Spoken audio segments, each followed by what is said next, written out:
Welcome back, everyone, from a very cold, very windy Northeast Ohio. The wind chill is about 25 below Fahrenheit. For you folks in places with Celsius, it's about 32 below Celsius. It's very cold, very windy, and I think it's like 50-mile-an-hour winds outside. So hopefully we hold on to power. Parts of my town are without power right now. Back to the Napoleonic Wars series after a long time. I had to look. It was back in May of 2021, right before I went to Georgia for a series of videos that I did down there, that I did the last Napoleonic Wars from Epic History TV, which was part 6. So we're going to dive into part 7 today. We'll do a few more episodes.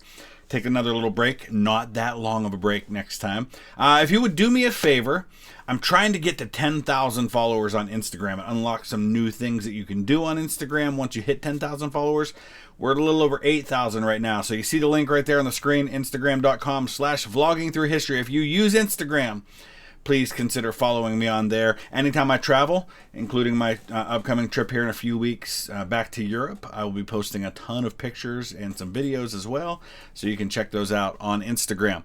All right, Napoleonic Wars, one of those areas I want to learn a lot more about. When I decide to take a break at some point from consuming all I can about World War I, it's probably going to be the Napoleonic Wars that I dive into, and I'd love to get to some of those battlefields at some point. So we're going to pick it up right here with Aspern 1809. If you did not see the first 6 episodes of my reaction, I'll put a link in the description. It's a long time ago. Quality's not what it is now in terms of visuals and things like that. We've come a long way. Let's dive in. An Epic History TV History March collaboration. Supported by our sponsor, Osprey Publishing. In 1809, France, under Napoleon Bonaparte, was the most powerful nation in Europe. Yeah, let's just take a look at what is either controlled by France or at least kind of on France's side. At this point, Russia is still kind of nominally on France's side. Of course, we know that's about to change, and that's going to spell doom for Napoleon.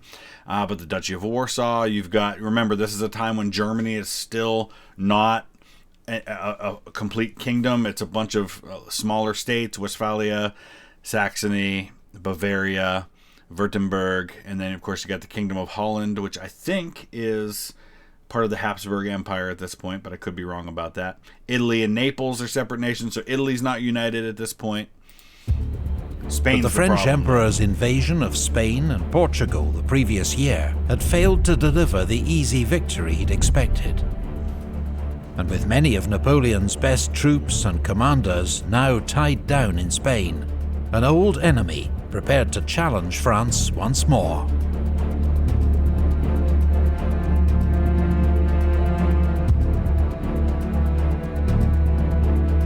Austria had been preparing for war with France since her last humiliating defeat at Austerlitz in 1805. And Austerlitz is definitely a battlefield on my list of places I want to go. It's a huge battlefield. There is stuff to be seen there. Incredibly brilliant victory by Napoleon. Now, with Napoleon busy in Spain and a British promise of cash subsidies, plus a supporting attack in Northern Europe, it looked like the ideal time to strike. This time, Austria's armies would be led by Archduke Charles, Emperor Francis's younger brother. And one of the things we talked about, I believe, in the last series, it's been a long time, is that one of the reasons why France has been able to dominate the way it has is because Napoleon's been very good at only having to take on one army at a time. And basically in a head-to-head even battle, Napoleon's almost always going to win. The only way that he's going to be defeated is when you start to have better coordination between these alliances that are going to finally bring Napoleon down. And so the great opportunity for that is, of course, he gets bogged down in Spain. Spain kind of becomes his, like what Afghanistan was to Russia and what Vietnam became to the United States. It's this place where he thinks he should be able to win, but he's just getting bogged down by the nature of the warfare there. And that keeps him occupied and allows other people to start ganging up on him. Napoleon can't be everywhere at once. At 37, he was 2 years younger than Napoleon, but already had 15 years' experience of high command. And he was learning from past defeats. he'd begun to reform the Austrian army along French lines, copying Napoleon's corps system and introducing new infantry tactics. And this is a good move by them because obviously, and we talked, I think, in the last series too, about Napoleon's corps system and why it works for him, especially when he's trying to defeat multiple armies and has to keep an eye on things in different places. Learn from your enemy, right? Learn from what they do well, copy that, and use it against him. Ooh, we're going to talk about some tactics. I like it. In the Napoleonic Wars, infantry fought in close order, packed together, standing shoulder to shoulder. But why present such an easy target for the enemy? First, command and control. Before radios, orders had to be relayed by shouted commands. And battles have often been won or lost based on who has the better command and control.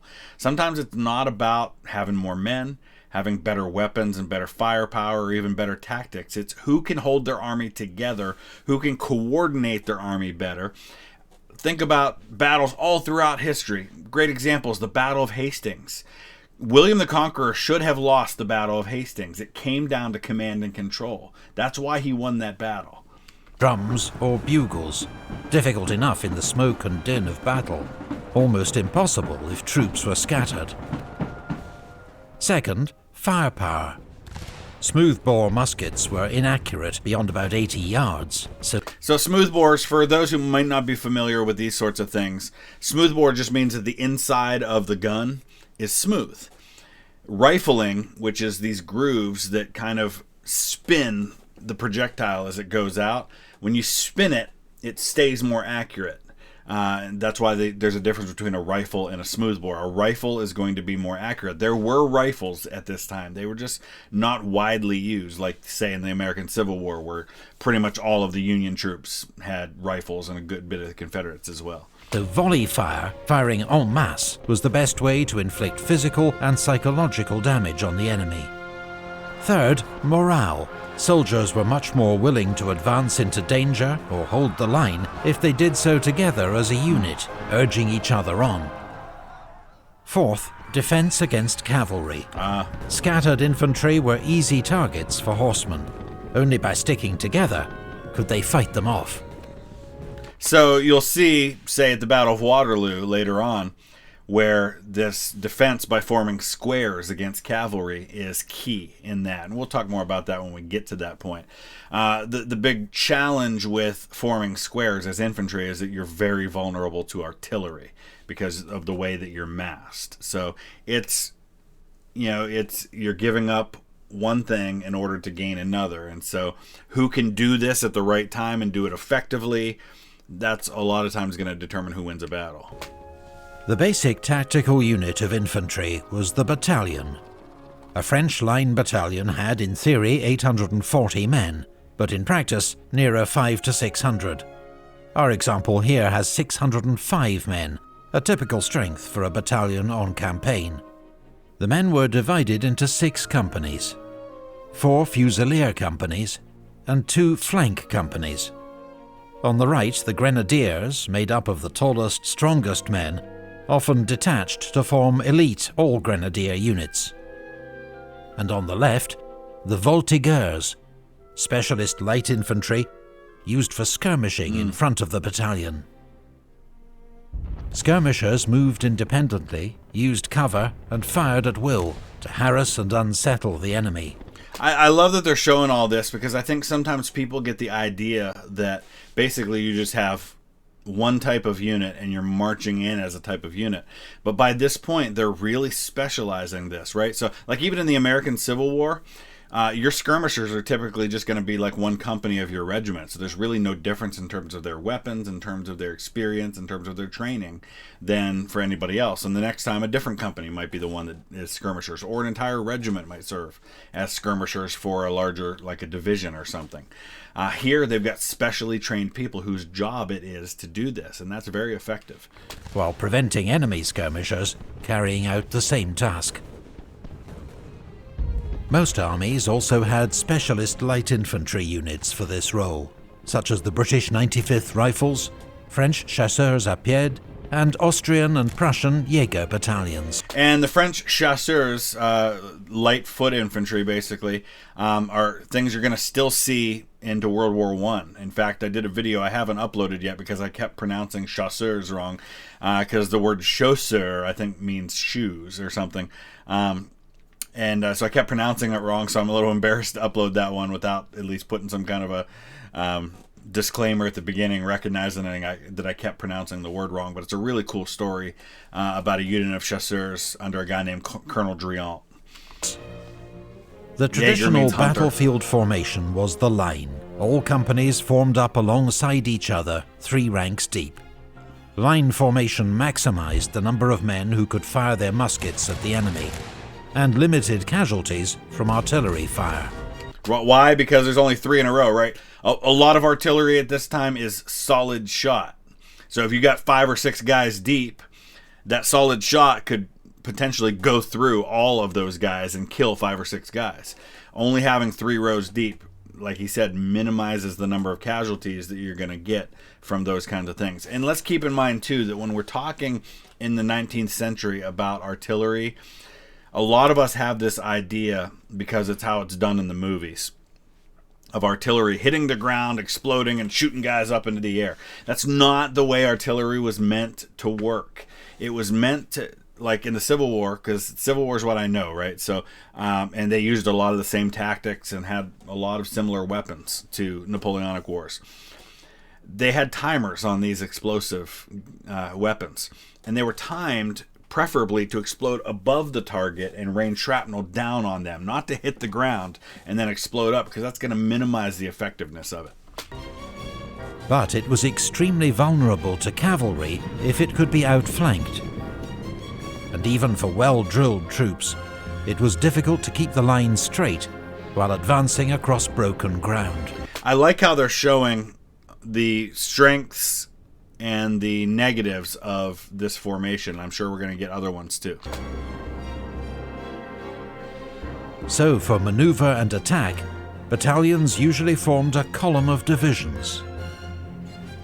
This was a more flexible formation that allowed the battalion to advance quickly, though it presented a larger target to enemy guns, firing solid round shot that would tear through several ranks, and far fewer men could fire their muskets at the enemy. Theoretically, therefore, the battalion would deploy into line before reaching the enemy.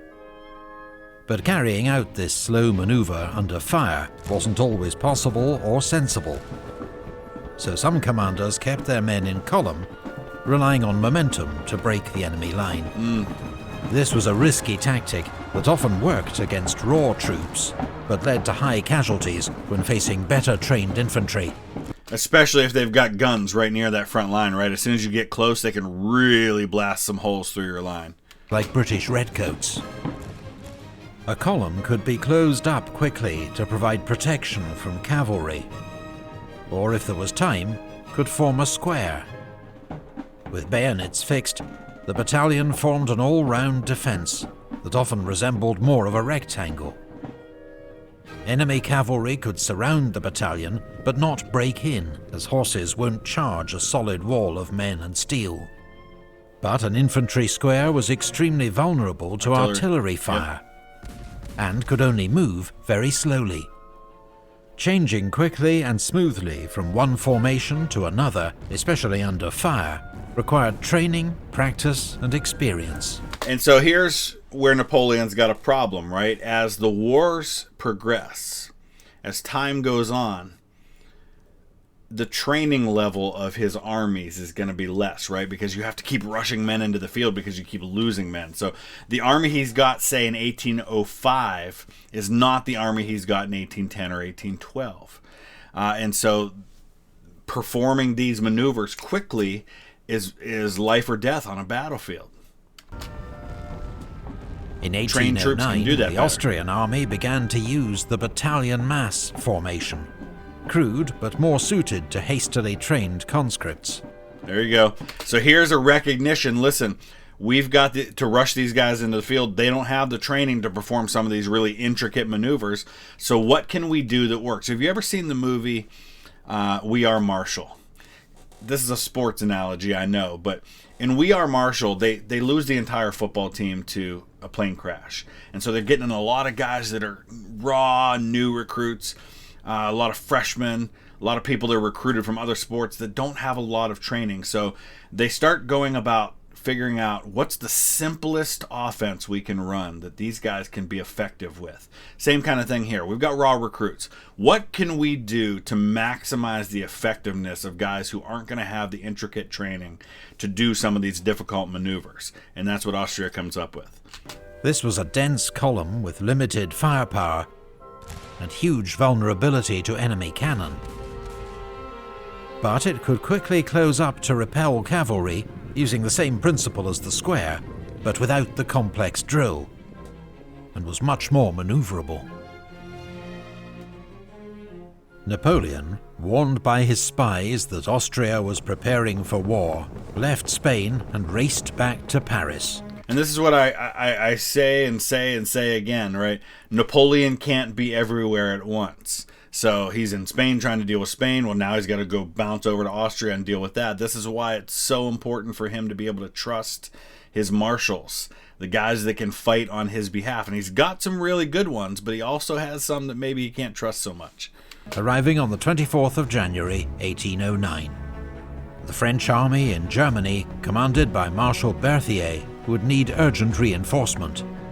So Napoleon summoned units from Spain, called up young conscripts, and soldiers from his German allies in the Confederation of the Rhine. La Grande Armée was no longer the finely honed instrument of 1805, but with Napoleon at its head, it was still a formidable force. Archduke Charles ordered diversionary attacks in Poland and northern Italy, but launched his main attack against France's ally, Bavaria, on the 10th of April. It came a week earlier than Napoleon had expected, and caught the French Emperor by surprise. Charles was relying on a rapid advance, but a last-minute change of plans, torrential rain, and a slow-moving baggage train slowed progress to a crawl. The best laid plans are always going to be subject to the weather. Battle of Shiloh, 1862, the American Civil War. Confederates probably win that battle, if not for rain. Rain slows them down and buys enough time that by the time they're finally able to launch their attack and surprise Grant, a second army under Buell is less than a day away. Had they been able to attack even 3 or 4 days earlier, Grant probably is somebody we think of as a failed general who was removed after his disastrous defeat at Shiloh and never becomes the man who wins the war. That's how much rain can matter in a battle. Marshal Berthier was a brilliant chief of staff to Napoleon, but an indecisive field commander. His forces were too widely dispersed, and Marshal Davout's Third Corps was dangerously isolated at Regensburg. Charles ordered his corps to converge and destroy it. But on the 17th of April, Napoleon arrived at Donauwörth to take over command. He immediately ordered Davout to withdraw from his exposed position. It was too late for him to escape without a fight. Davout's Third Corps was one of the best in the Grande Armée, and in a fast-moving battle across wooded hills, the heroes of Auerstadt threw back the Austrians. Despite the heroism of General Major Liechtenstein, badly wounded, leading his troops forward. Third Corps escaped the encirclement. The Battle of Teugn-Hausen was the start of Napoleon's so-called 4-day campaign. First, he used Marshal Lefebvre's Bavarian 7th Corps and a provisional corps under Marshal Lannes to drive a wedge into the Austrian army. Then he pursued its left wing towards Landshut, believing he was following the main Austrian army. Got fooled. French troops and their German allies stormed the town's bridge to win a hard-fought victory. But Napoleon realized that Archduke Charles was not at Landshut, and that, once again, he'd left Marshal Davout to face the main enemy force. Sending Marshal Bessières in pursuit of the Austrian left wing, Napoleon swung north, falling on the Austrian 4th Corps at Eckmühl. The French and their German allies won their 4th victory in as many days. But Charles's main force was still intact, and hoping to keep it so, he ordered a rapid retreat across the Danube. The French pursued, storming the walled city of Regensburg, which they knew as Ratisbon, with its vital stone bridge. Napoleon put Marshal Lannes in charge of the assault. It's amazing to me how many of these battles there are during the Napoleonic Wars. I mean, like I said, I need to learn so much more about this because there's so much depth here. There's every one of these battles that we're just kind of just glossing over for the sake of telling the story is a story in and of itself that we could tell. Man, I'm starting to think I might have to go to some of these places and tell some of these stories. Might be interesting, might be fun. When the attack faltered, Lannes threatened to lead the next charge in person, and his men, suitably chastised, took the city. During the siege, Napoleon was hit in the foot by a spent bullet, causing widespread alarm, but it proved to be a superficial wound. Stubborn Austrian resistance had allowed Archduke Charles and his army to escape across the Danube. Napoleon had cut the Austrian army in half, but both sections now retreated in good order towards Vienna. Vienna is going to be this major walled city, right? And so if you're Napoleon, you don't want to let them get to Vienna. You want to catch them out in the open somewhere before they can get to that protection. And, a larger army, I don't know what the sizes are that we're talking here, but a large army like Napoleon is going to have a hard time keeping together while pursuing a fleeing enemy. Napoleon led his forces in pursuit, detaching Lefebvre's Bavarian Corps to deal with a popular revolt in Tyrol, and 3rd Corps and the Württemberg 8th Corps to guard his line of communications. Charles chose not to defend the capital, which surrendered on the 13th of May after a short bombardment. Instead, Charles and the Austrian army lay in wait across the Danube.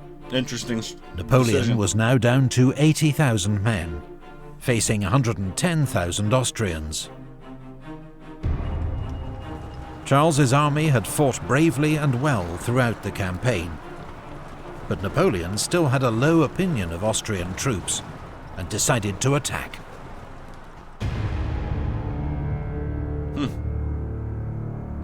And Napoleon was an artillery guy originally, so he knew his artillery. On the night of the 20th of May, French engineers hastily built a series of floating bridges between Pontoons. the river islands of the Danube, and French troops began to cross.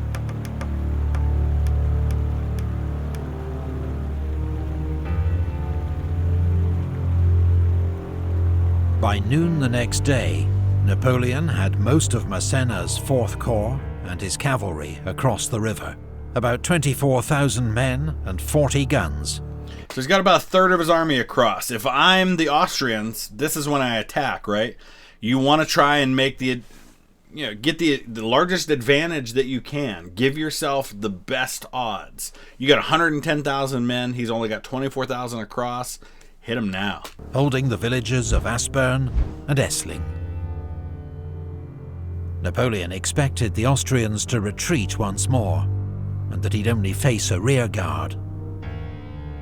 But reports soon arrived that the entire Austrian army was advancing against him in 5 attack columns, 90,000 men and 300 cannon. The situation got even worse. The Austrians began to float heavy barges and obstacles downriver to smash through the flimsy French bridge. Each time, Napoleon's only supply route was cut off for several hours. He's got to keep rebuilding these bridges, slowing down his advancing soldiers. He doesn't have most of his army across. He's got a river to his back. This is a perfect situation for the Austrians. I had to go back and check my previous Napoleonic War series, even though it was like almost 2 years ago, because I felt like this seemed really familiar to me, and it's because they did actually cover this in the previous series that I watched. But some of this is different, like the tactics part and some of the other stuff we've talked about wasn't in that. So if you did see that previous series, or if you go back and watch it now, this battle was covered in that. So we'll cover it again. Causing critical delays to the arrival of reinforcements and ammunition. I knew this seemed familiar. The battle began around 2:45 p.m. as infantry of the Austrian First Column attacked Aspern. The village was soon under attack from 3 sides. General Molitor's French garrison clung on desperately, fighting hand-to-hand in the streets and suffering 50% casualties. To support the defenders of Aspern, Napoleon ordered cavalry to charge the Austrian Third Column. But they could not break through the Austrian infantry, closed up in their battalion mass formation.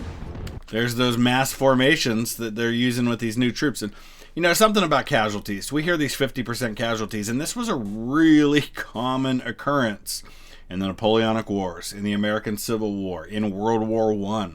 You see 50, 60, 70, 80% casualties in some of these units.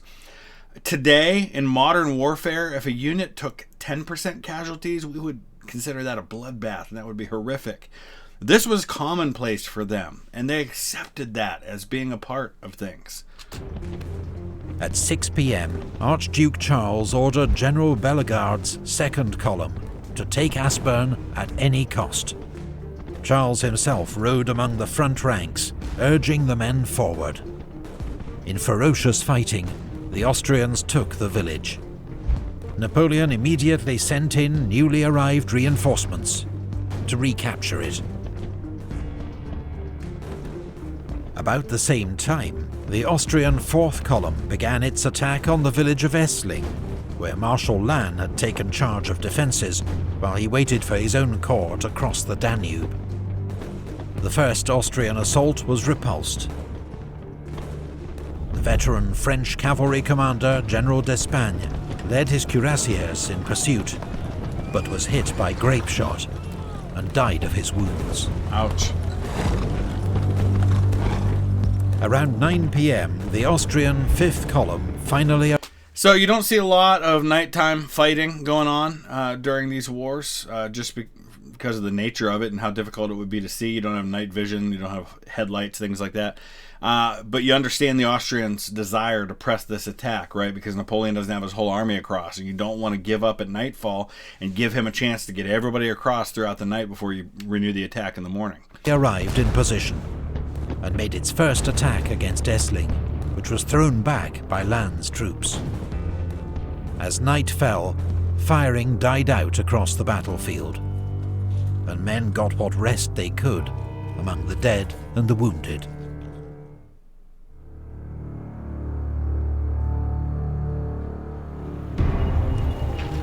Overnight, Second Corps and the Imperial Guard crossed the Danube to reinforce Napoleon's army, which now numbered 71,000 and 150 guns. But then the bridge broke again, leaving Davout's Third Corps still waiting to cross. Nevertheless, Napoleon decided to attack, using Second Corps to break the Austrian centre. But first, Aspern would have to be retaken. Heavy fighting broke out in the village before dawn.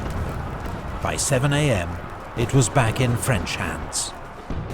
At Essling, fresh Austrian attacks were fought off by General Lassalle's cavalry and units of the Young Guard. With both flanks secure, Napoleon launched his main attack in the centre with Lannes' Second Corps. Austrian guns poured fire into the advancing French ranks. General Saint-Hilaire, leading the attack, a hero of Austerlitz and Jena, had his foot blown off, a wound that proved fatal. Archduke Charles sent his Grenadier Reserve forward to strengthen the line. The French infantry, under torrential fire, began to fall back. At this critical moment, the French bridge over the Danube was broken again. halting the vital flow of reinforcements and ammunition to Napoleon's army. I love this because this gives us that glimpse that sometimes battles are not won or lost based on what happens on the battlefield, but based on things like this, being able to tear up their bridge, being able to slow down their reinforcements. It's good stuff. Good stuff.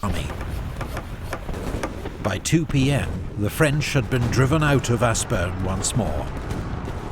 Heavy fighting continued in Essling, which was briefly captured by the Austrians, then retaken by the Young Guard. Napoleon knew his army could do no more. At 4 p.m, he ordered his exhausted cavalry to make a last charge to keep the enemy at bay, then gave the order to retreat. Hate to be one of those cavalrymen. Archduke Charles, whose own army had suffered huge losses and was low on ammunition, was content to watch the French withdraw to the island of Lobau. In the final moments of the battle, Marshal Lannes, one of Napoleon's finest commanders and closest friends, was hit by a cannonball that smashed both his legs. He died of his wounds a week later. Wow. I mean, these are the kinds of losses you can't really replace, right? When you're fighting a war all across the continent of Europe, and you've got to put heavy amounts of trust into these marshals, to lose one that you absolutely trust and can count on, that's devastating to Napoleon. It was a deep blow to the emperor.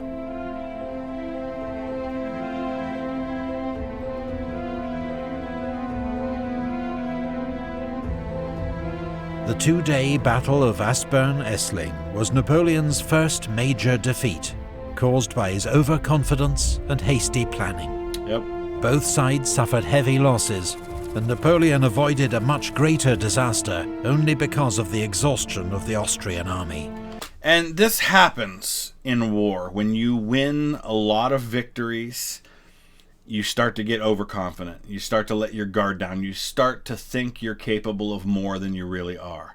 This was an ill-advised attack in a situation that was not advantageous to Napoleon. You know, having only a few guys get across at once, putting your back to the river, facing a larger force than your own. Everything on paper says don't fight this battle, but overconfidence gets the best of him.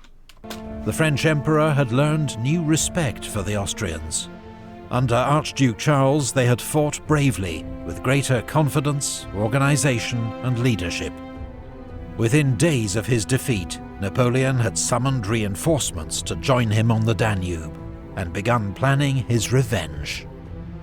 If you'd like to learn more... So as I was looking at... Let me pull it up here. Well, my internet just went out right at the end of finishing up this video. So what I was going to do is I wanted to check and see from the previous part 6 that I did last year how much of this next episode is going to be covered. So I'll go figure that out on my own. Hopefully our internet comes back up, and I'll make sure that when we get to the next episode of this, that it's not stuff we've already previously covered in the first 6 episodes. So let me know your thoughts about all of that. I'm curious to have a conversation as we learn more history together about the Napoleonic Wars. Fascinating time in history, a consequential time in history that helped shape a lot of the world that we have today. So let me know. Hit that like if you would. We'll see you again soon. Thanks for watching.